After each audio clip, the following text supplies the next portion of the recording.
সারাটা দিন আমি একা একা কাজ করতে থাকি আর এই বাচ্চা দুইটা মোবাইল নিয়ে পড়ে থাকে। অহনা, প্রসেনজিৎ, তাড়াতাড়ি খাইতে আয়। মা মা দাদা আছে না, ওই রুমের লাইট অফ কইরা কার সাথে ফোনে ইটিস পিটিস করতেছে, চলো দেখে আসি। হ্যালো জান, তুমি জানো আজকে একটু যেন তারা হয়নি, মার ব্যাগ থেকে ফোনটা চুরি গেল, তোমার সাথে কথা বলতে হয়। তুমি বুঝো কতটা কষ্ট হয়। তুমি আর 2-3 দিন ওয়েট করো, তোমাকে নিয়ে পালায় এসে বলবো আমি।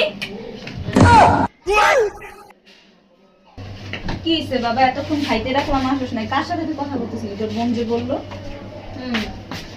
না, ওই যে কদিন পর পরীক্ষা না, ইংলিশ পরীক্ষা, আমার একটা বন্ধু থেকে আমি নোট নিতেছিলাম। নোট নিতেছিল? বস। নোট নিতেছিল না? হ্যাঁ মা। বন্ধু থাকে কই? নাম কি? ওই যে আমার ক্লাসে যে বেস্ট ফ্রেন্ড রাশেদ আছে না? রাশেদ না রাশিদা? না না, রাশেদ। রাশেদ তো। আচ্ছা শুনো বাবা, এই বয়সটা আমিও পার করছি, ঠিক আছে? তোমার বাবার সাথে যে আমার পালাইয়ে হয়েছিল তুমি জানোই। তা তোমার যদি কেউ থাকে বলো। মা তো বান্ধবীর মতোই, তাই না?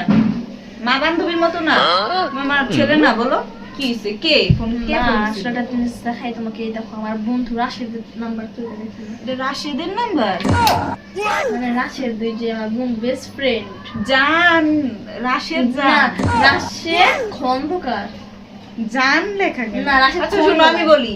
নাম কি? আচ্ছা কো নাম কি? নাম কি বাবা? নাই নাই? না আমার নাই।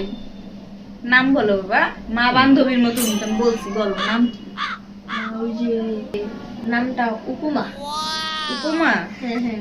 তোর কথা বলছে ও? না আমার বললে মানবে না, ওরা জোর করে অন্য জায়গায় বিয়ে দিয়ে দিবে। মানবে না? এক্ষুনি তুই ওরে নিয়ে যা, এক্ষুনি নিয়ে আয়। তুই বরণ ডালা রেডি কর না, বরণ ডালা রেডি কর। মা বাবা যদি না মানে তুই শুধু আমার একটা ফোন দিবি, বাকিটা দেখার বিষয় আমার, ঠিক আছে? আরে বাবা প্রণাম করতে হবে না। অহনা মিষ্টি নিয়ে আয়। দে। মা, শুভ কাজে যেতেছে আমি, শুভ কাজে। এগুলা কি? এগুলো মিষ্টি, চিনি, দই। তোমার আশীর্বাদ দিতে হবে না? দাঁড়াও, বসো বাবা। তোমার তো ছোটবেলা থেকে এটা আমার খেতে বেশি পছন্দ বাবা।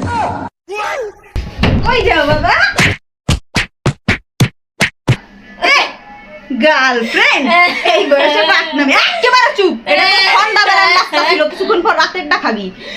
অহনা আরে দেখে রাখিস, আমি আসছি। কেমন লাগছে ভাইয়া?